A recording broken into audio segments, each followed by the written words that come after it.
Let me introduce myself real quick. You guys understand this slide? This is the first slide that usually people present with. It's the introduction slide. Really, it's more like the credibility slide, right? It's like, I'm going to stand up here and share with you guys why I feel that you guys should listen to what I have to say, right? Establish my credibility. So let me try and do that real quick.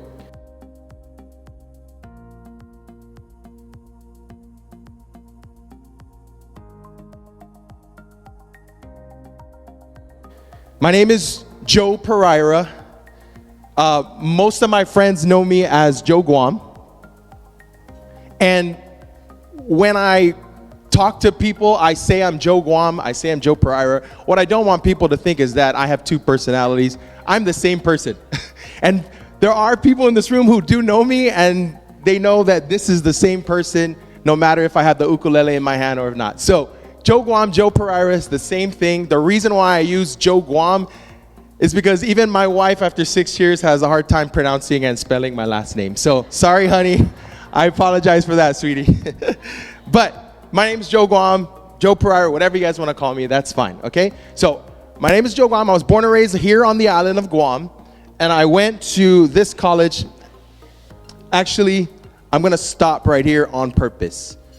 I don't want you guys to know anything about me. I want you to forget everything you've read about me or anything, because what I'm going to tell you today makes most sense and is most beneficial to you if you question everything I have to say. Okay, so that's a little bit of a risk for me to take here, but I'm asking you guys to question everything that I have to say, because only then will you be able to apply it to what you need it to be.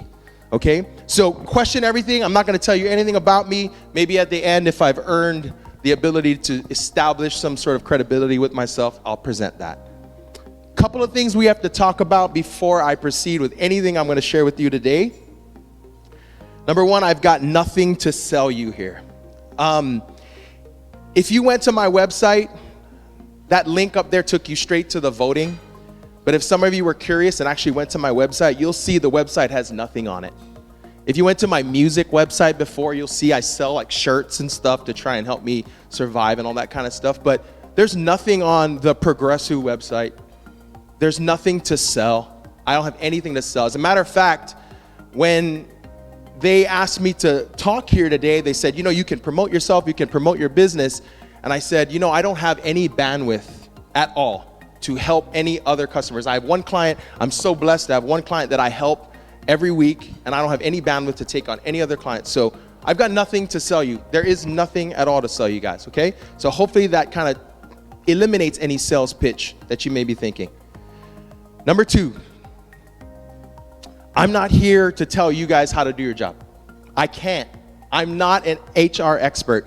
I've been in some sessions with some folks in this room, and I've literally said that out. I'm an expert in delivery. I'm an expert in project management, program management, all that kind of, that delivery, that's where I have some confidence and expertise in, but I don't know anything about HR.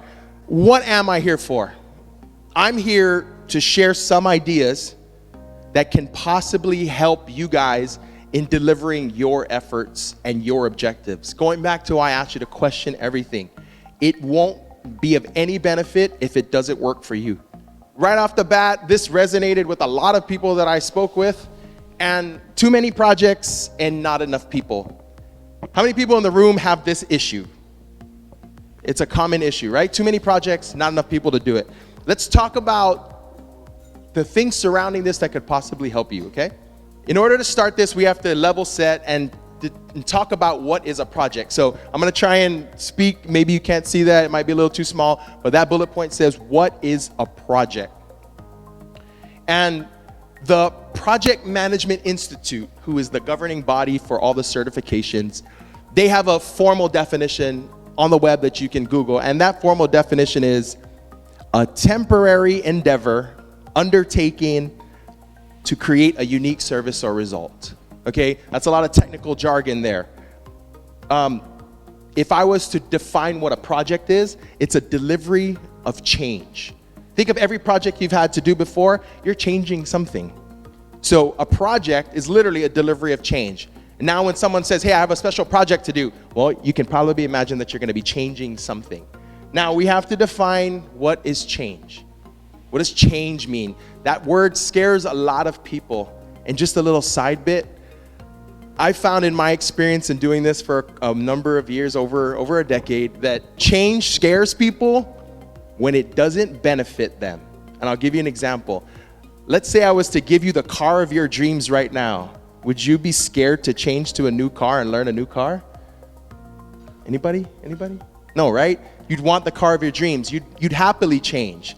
So change scares people when it doesn't benefit them.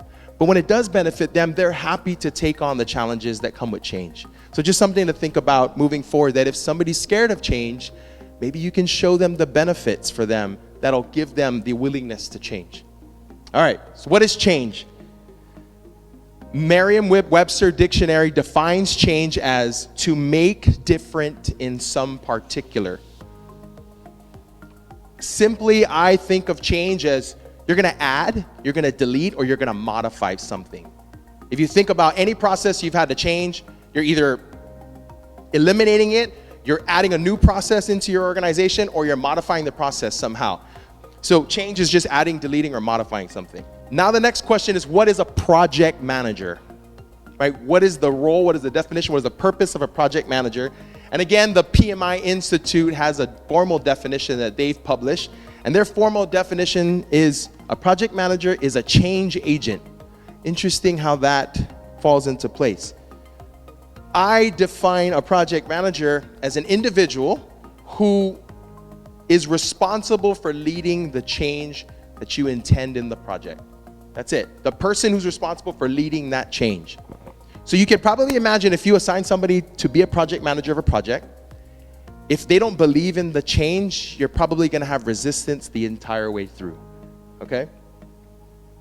The last question a definition I want to throw out there is, what is a delivery strategy? A delivery strategy, and I'm just going to read this out that I have on the screen. It's how you set out to deliver all of your projects with the resources that you have available in a specific time. So everything that you need to get done in the year, we usually do this during strategic planning in the beginning of the year. Everything that you have set out in the year, how you're going to deliver that, that's what's called your delivery strategy. Now, sometimes your delivery strategy is annual. Sometimes people have a 2-year plan, a 5-year plan, a 10-year plan, whatever that may be, that's your delivery strategy. First quote that I want to give you guys. This is a quote, I don't know if you can read that, but it's from Dr. Daniel J. Levitin, who is a neuroscientist with a focus on the brain. So he's a brain surgeon and brain neuroscientist. And he's also a best-selling author. I had the pleasure of seeing his keynote at one of the events that I attended. And then you can also find his keynote on YouTube, Google, or whatnot. He also has an awesome book talking about multitasking. So here's the quote that reads up there on the screen. It says, "There is no such thing as multitasking, just really quick unitasking." Now, right there, I think I just proved that wrong, because as I was reading that, I was also hearing like 5 people in the audience going, "That's a lie. I can multitask."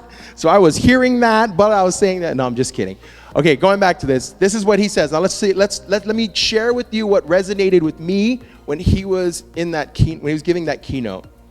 He says, these are all his quotes, by the way, and you can find these on YouTube. There's basically the same keynote that he gave. So the first one says, significant neuroscience research shows that every time you switch tasks, you use up glucose. And for those of you health fitness folks, you know that glucose is energy, right? That's what we use for energy. So every time you switch tasks, they've proven through research of the brain that you actually consume glucose. You consume energy. Task switching can release cortisol, and cortisol is the stress hormone. So task switching can release cortisol, and it can make you feel like your head has been in the salad spinner. So if you've been moving between tasks and trying to manage a whole bunch of tasks, and at the end of the day you just feel like you can't move, you're just so exhausted, that may be why. Task switching results in an effective IQ drop of 10 points And he says this, not me, okay? He says it's like smoking a joint. I don't know what smoking a joint feels like. I don't do that. My wife knows this. I don't do that. I don't hate on people who do. I just don't do that myself. So I don't want to get into that discussion. But he says it's an effective IQ drop of 10 points. Right? That's pretty funny. Yeah. That woke you guys up. Right on. The last one he says is you're not saving time. You're actually wasting time. And let me share with you why he said that. I know this is kind of fine print, so I'm just going to read it for you guys, okay? You'll be able to see this later in the PDF and all that stuff. So it says, based on a number of productivity studies, people who were switching between tasks were getting less done than those focused on a single task to completion. So they did all of that. And you could probably, the best thing to do here is if you have children, do this test on your children. Give them chores to do and let them run between vacuuming the living room, washing the dishes. Have them run and time them, and then the next time they have to do it, time them doing it one by one and see what happens. My kids aren't old enough to do that yet, but I can't wait for the day.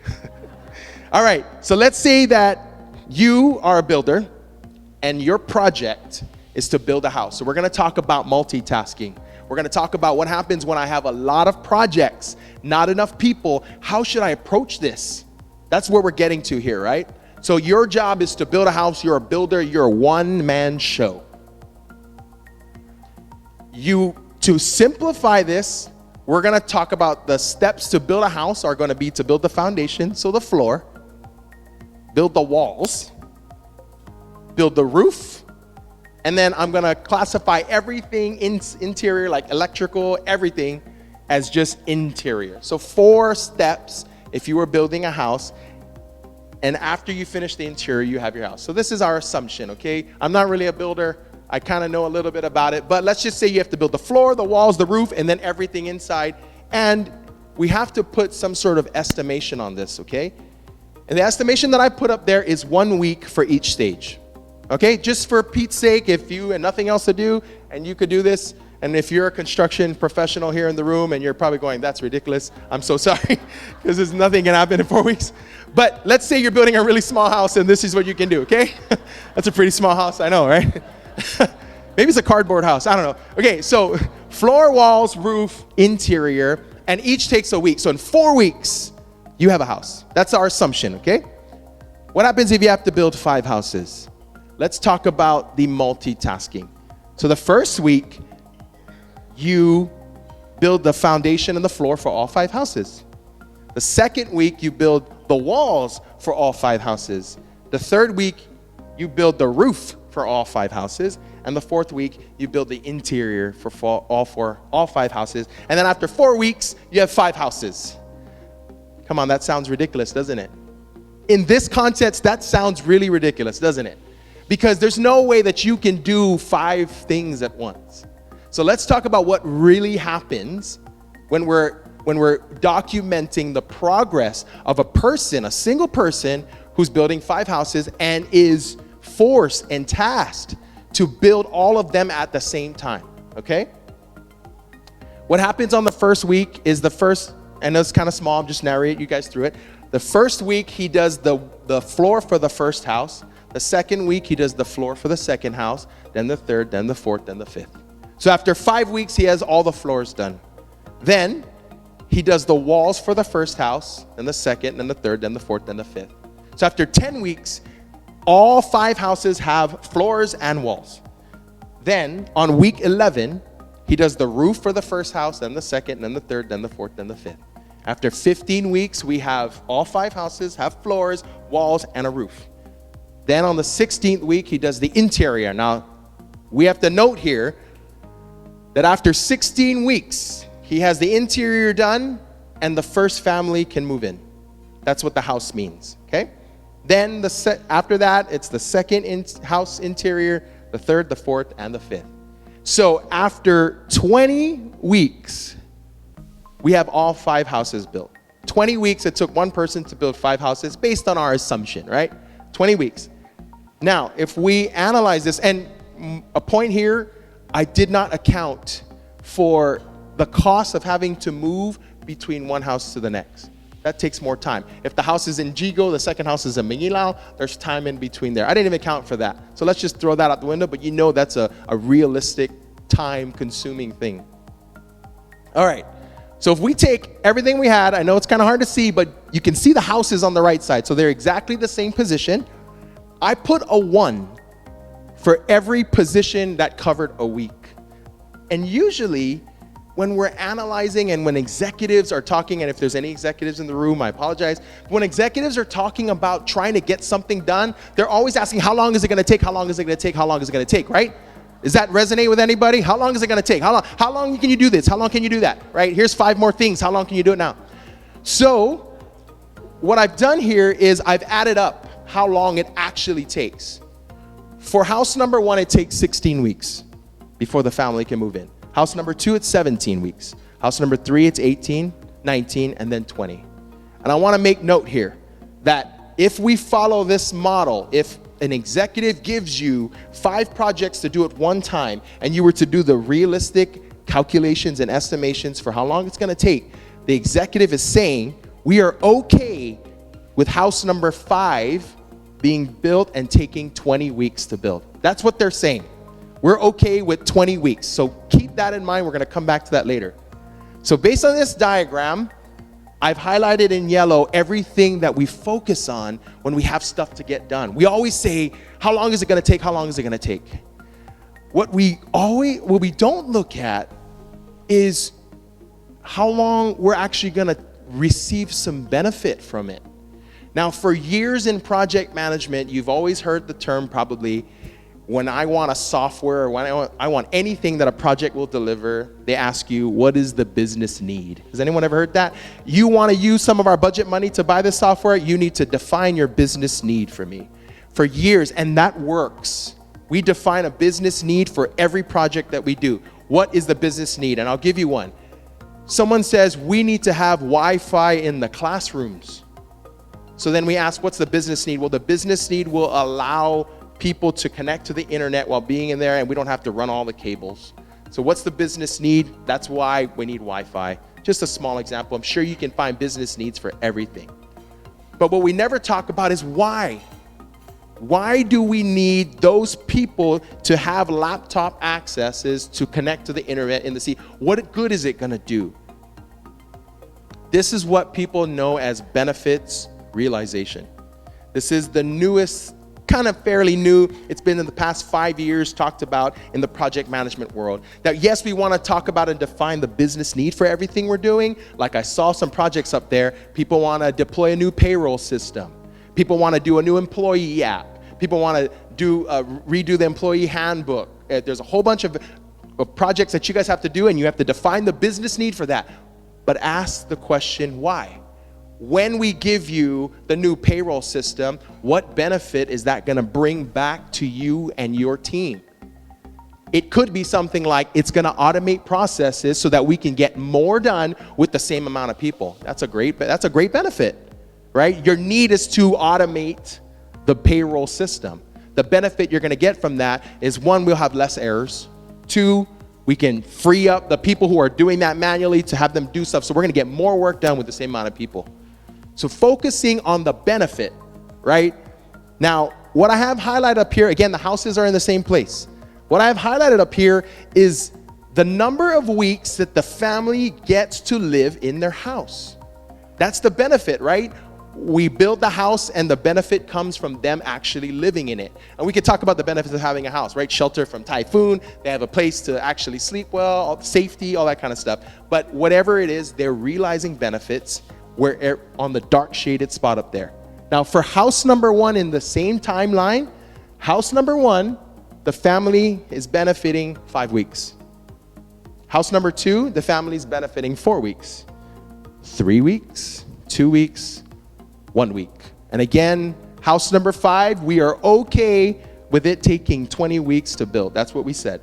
Now, if I were to add all of these up, on the right side, the multitasking total benefit weeks adds up to 15 weeks. That's what it adds up to. If you were to add up 5 plus 4 plus 3 plus 2 plus 1, you get 15. Please, somebody check my math. I hope that's right. Okay, let's talk about what happens if we don't multitask.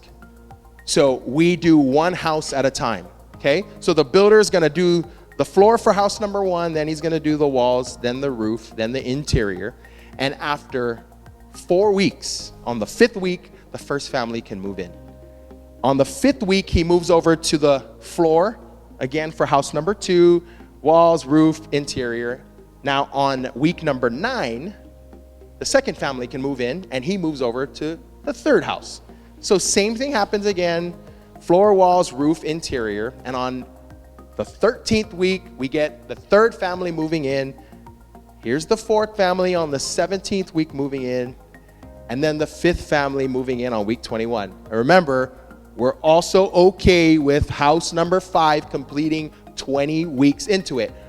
What we've done by eliminating the multitasking is we've allowed people to move in earlier. Let's take a look at this now.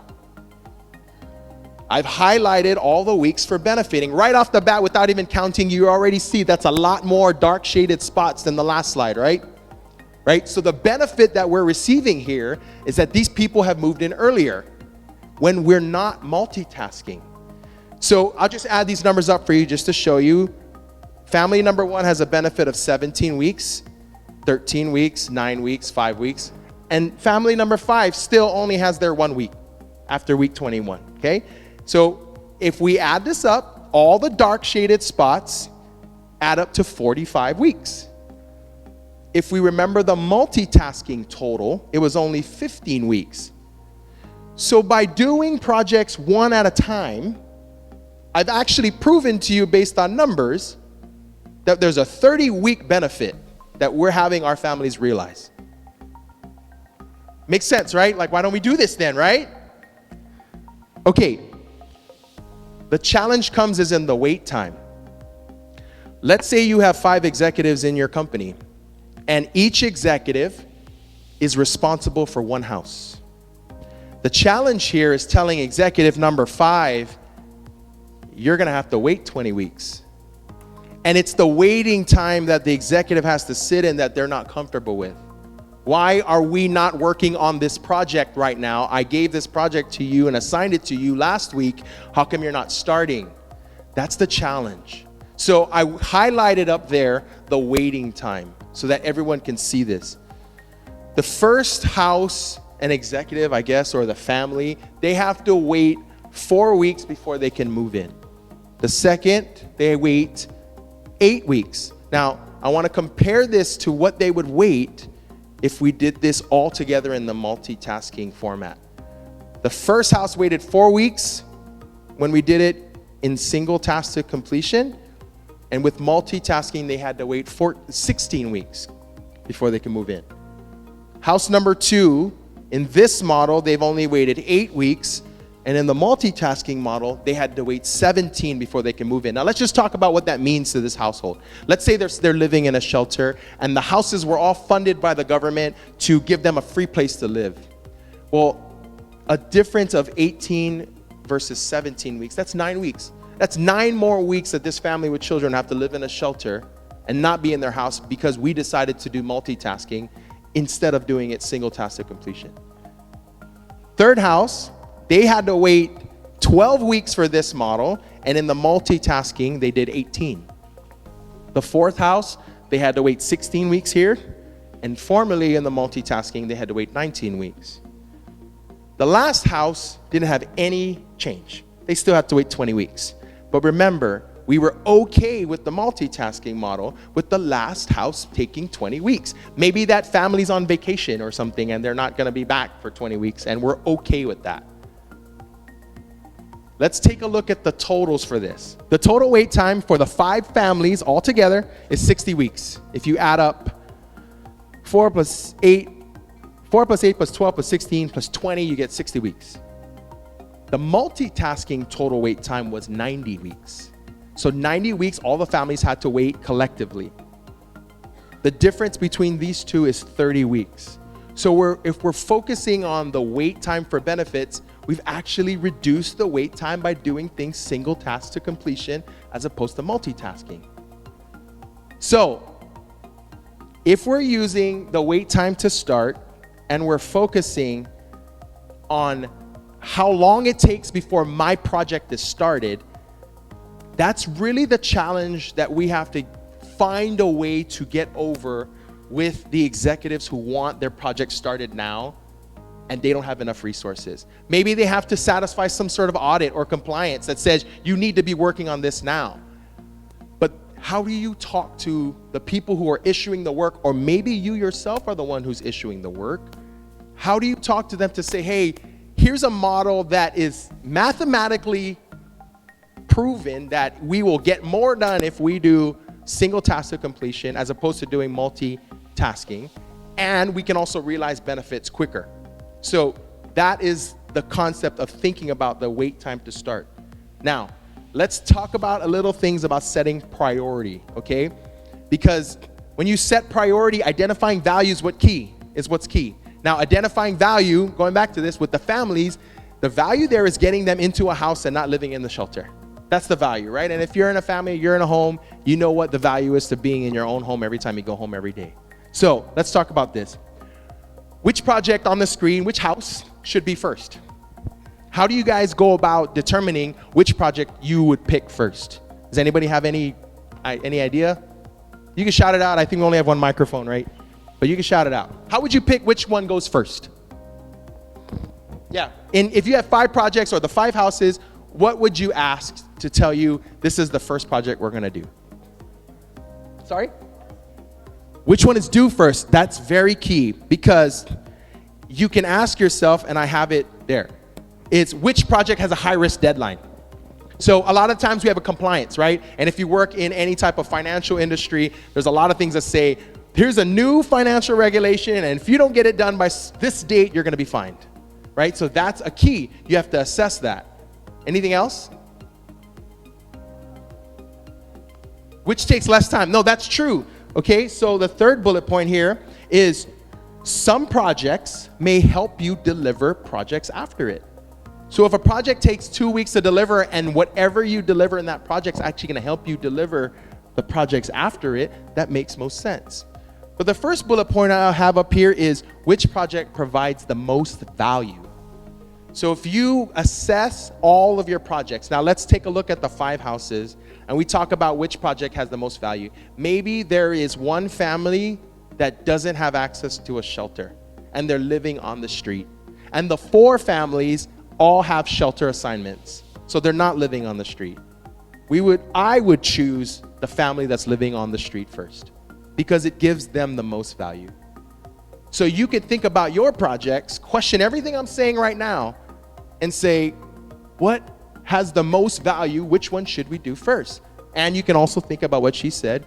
Is there a deadline? And number 3 I have up here is there a project that can help us deliver the projects after it? Which project should be last? Anybody have any thoughts of how you would choose the last project? Great. If I can let it go for a long time and it's really just not that big of a deal, right? It's not time sensitive. And if you think about this, if it's not time sensitive, then it doesn't bring me much value. You can make that assumption. Because if it brought me a lot of value, I would do it right now. But if it's not time sensitive, then the value that it's going to bring is not really that important. How do you manage the stakeholders' expectation for being the last project on the mark? So if you're the person who's responsible for house number 5, and when you report upwards to the board or the CEO, how do you wait 16 weeks to tell the CEO I haven't started on this project? That's a challenge I know that everyone faces in a lot of businesses based on my experience.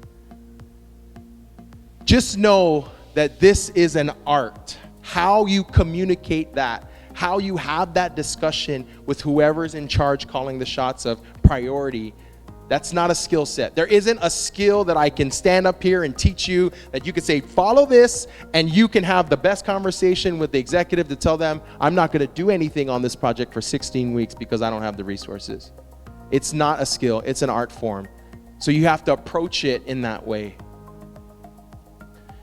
Progressive elaboration may eliminate progressive elaboration may eliminate the last project and prevent costs. What is progressive elaboration? That's such a project management technical term. All it means is that what I know now may be a lot less, it will be a lot less than what I know after progressively elaborating through the project and learning more. So if you start a project now, you think you're going in one direction. After 3 months of learning about the nature of that project, you decide we don't want to go north, we want to go east. East makes most sense for us. That means you've progressively elaborated your knowledge in the project, and now you're making the best decision how to move 3 months down the road, even though it's a different decision from when you started. Okay, so just know that as you get through house number 1 and house number 2 and house number 3, you may realize, hey, these 3 houses can fit all 5 families, and they're related, and they don't have any problem living with each other. That's kind of crazy, because I would have problems living with my first cousins, by the way. So if you got to house number 3 and it could fit all 5 families, you wouldn't even need to build 4 and 5. You would just have everyone housed in the 3 houses. You'd save cost progressively elaborating through and building your knowledge of it. How do you create buy-in with your resource, your team? How do you create buy-in with them to understand that we have these 5 projects that we have to deliver before the end of the year, and here's how we're going to do it? Some thoughts about creating buy-in, because buy-in, going back to the change thing, if I don't believe in the change that we need to do, chances are I'm going to be very reluctant to deliver that change the entire project. Has anybody had that experience? You need to get a project done. You maybe have a team member that doesn't believe in that, and the reluctance of that person to actually help you through it. Is that something that's real with everybody? All right, here we go. There cannot be executive contention for resources if you're trying to create buy-in. So if you're trying to create buy-in with your team to say, hey, this is how much we can handle at one time, let's do this, and then the executives come down and pull your resource to do something else, that just makes your job even harder, doesn't it? Respect your team members, don't over allocate them. So by respecting your team members and saying, hey, I don't want you to be stressed out, I want you to be able to do the things that you can handle, you're not only helping their career development, you're also showing them respect for their well-being. And the last bullet point I have up here for buying and creating buying resources, ensure performance reviews align to the delivery strategy schedule. Okay, if you have 5 members in your team that you've assigned to deliver those 5 houses, and you've assigned team member number 5 to do house number 5 by the 20th week, ensure that when you go to review that person on the 15th week or wherever you do your career performance reviews, ensure that your performance reviews aligns to the schedule, that they're not supposed to be finishing their house or working on their house until the 20th week. That's a lot of where people get the stress from. I need to be working on this project now because when my performance review comes up, I need to show something for it. But if your schedule shows that you're going to be prioritizing value and their work for the houses is not until the 17th week, your career performance reviews for the people under you should align to that. Value changes every day. Going back to progressive elaboration. You must define value first before you can assess it. We've been talking about value. I've defined value once when I said the family that was living on the street. I said that my definition of value for the family living on the street would be greater by giving them a house as opposed to giving the house to the person who's in the shelter. You need to question it. You need to define the value. And if the directive comes from above you on the projects you need to deliver, you have to have the conversation with your executive or with your higher up that says, which is most important here and how do we define value? Maybe for some folks in the room, the value is sales because you're in a sales culture. Maybe for some folks in the room, value is efficiency because that's what you're trying to push. How do you define value? You cannot assess it until you've defined it. Continually assess value and change the priority immediately. I mentioned progressive elaboration. You think right now that our direction is to go north. 3 months into this, after we've learned a lot about the nature of the project, we decide that north isn't where we're supposed to go. We're supposed to go east. East brings us more value. Change it immediately.